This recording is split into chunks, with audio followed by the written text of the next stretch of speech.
राम राम राम राम मंडळी. अहो आपल्या तापोळ्यामधलं पालवी ॲग्रो रिसॉर्ट्स म्हणजे साक्षात तुकाराम भाऊ धनवडे यांचं हॉटेल.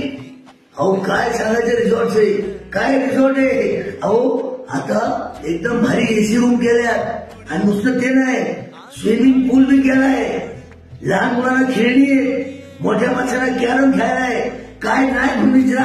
आणि जेवण तर काय सांगायचं, एवढं भारी जेवण आहे, एवढं भारी जेवण आहे असं वाटलं नसेल बोटच चाटणं कसं. त्यामुळं आपल्या टापोळ्यामध्ये पालवी ॲग्रो रिसॉर्टला एकदा नक्की भेट द्यायची. आणि त्याचं कसं माहिती का, रिसॉर्ट मध्ये किंवा हॉटेलमध्ये गेल्यासारखं वाटणार नाही हो. कारण तुकाराम भाऊ, वहिनी संतोष भाऊ जाधव, त्याचप्रमाणे आमचे मामा अशोक मामा, ही सगळी माणसं स्वतःच्या घरातल्या माणसांना खायला लागतात. त्यामुळं हॉटेलला गेल्यासारखं वाटतच नाही हो. घरच्या माणसाचं प्रेम मिळतं तेव्हा नक्की यायचं.